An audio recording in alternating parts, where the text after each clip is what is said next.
the Pride in London. So Sadiq Khan, who's a Muslim, has promoted, and it's promoted by the London Mayor. This. Yep.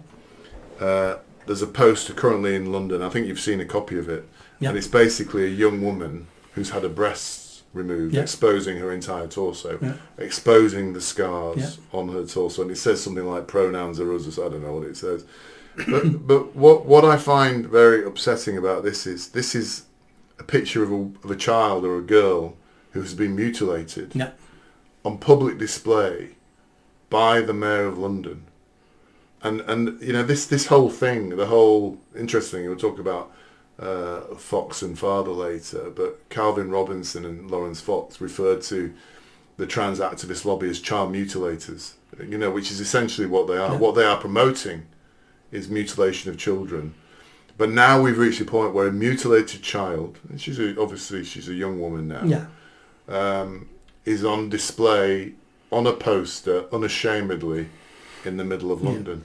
Yeah. I think just before you comment on this, because I know you will, I'm sure you'll have your views. A couple of years ago, there was an advert in the Tube which showed a very attractive woman in a bikini and the advert was something like, "Are you Beachbody ready?" And it was taken down because it was regarded as offensive. Yeah, fat shaming to fat people. Yeah. All right, so we've reached a stage now in London. Just to put this in context, we've reached a stage now in London where a picture of a healthy, non-mutilated woman in a bikini, yeah. So her breasts are not exposed, cannot be displayed. Yeah. But a girl who has been mutilated, surgically mutilated, can be shown topless with the full support of the London Mayor. What the hell's happening, Nick? Again, this is just woke lunacy. This has been going on for several years now. There was a campaign a year ago, 2 years ago, maybe max, for Costa Coffee. And they had these cartoon characters on the beach and different people in different situations drinking Costa Coffee. And one of the characters was a young man on the beach in shorts with 2 scars under his breasts, highlighting that's where her breasts would have been before he was mutilated.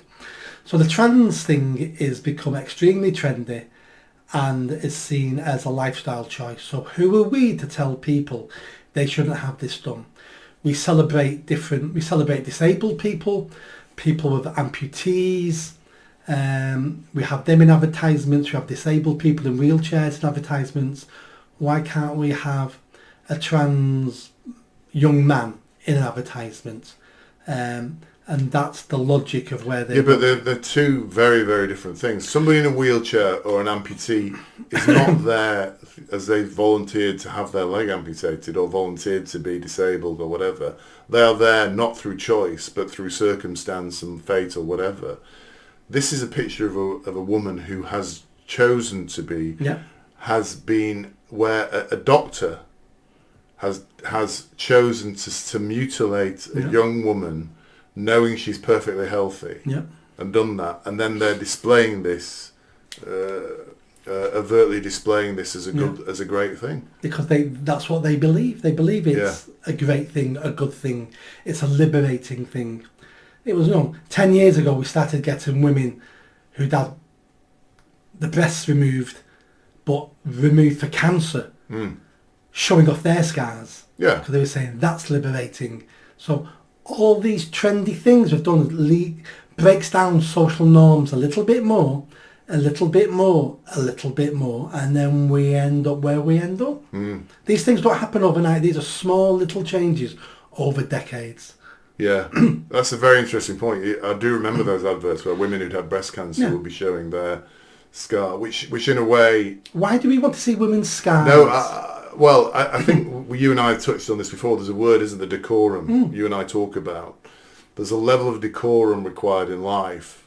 And you're right, once you cross that line and start showing things like women who've got scars or whatever, then you're right, it is only a short step to then showing an image of somebody who has been deliberately mutilated in that situation. And that's what it is. So we seem to have crossed the line now, don't we? I think the issue for me is, the issue for me is that this isn't an advert. Like, I mean, you said before that advert was for, what did you Costa say? Coffee. Costa Coffee. You can imagine some dopey advertising person in This was Costa. advertising the fact itself. Yeah, the fact itself, but by the Mayor of London. Yeah. Sadiq Khan endorsed that message. Yeah. That's why I don't think the Mayor is an Islamist. Sadiq Khan is not an Islamist. Sadiq Khan is a moderate Muslim, a woke Muslim, because he believes in far too much of this crap to be a radical Muslim. Yeah, but you do know that in Iran, they don't have any gay people, but they have lots of trans people. Yeah.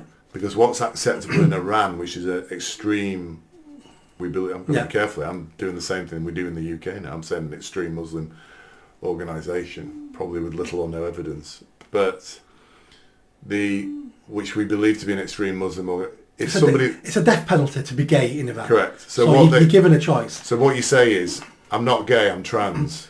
Yeah? Yeah. So I'm a man, I like... Well, the courts do it as well. The courts give you a choice.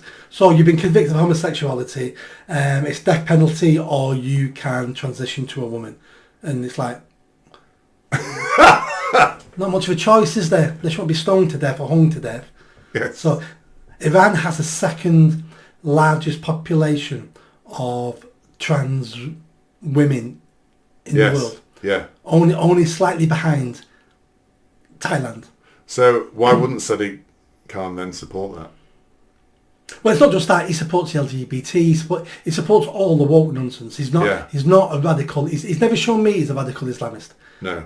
He's just shown me he's a woke fool. Well, I think to me he's in the same camp as Angela Rayner. I just think he's a bit thick. That's what I think. But he's going to be voted in time and time again as mayor because most of London is now basically left wing, isn't it?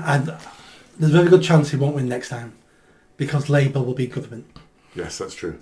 Yeah. So whoever's in government always gets the blame for everything. Yeah. So that's why we have lots of Labour councils, lots of Labour mayors around the country because it's always Tories, Tories, Tories. It's hard to get elected as a Labour politician when you go, oh yeah, it's Labour in power. Everything's still crap. Yeah, hopefully. So just to summarise on that, you're not really that shocked by that poster? No. I was quite shocked. Not shocked at all. All right. I kind of thought we'd crossed another divide when that happened, but thinking back on it, you're right. There are these things are happening, aren't they? Yeah. Did you like that video? I think you did. Hit the bell, give it a big thumbs up, comment, and don't forget I'm standing for election in Oldham East and Saddleworth. So please share this video, speak to your family and friends if you live in Greater Manchester, and if you live in Oldham East and Saddleworth, make sure you vote for me. Catch you soon.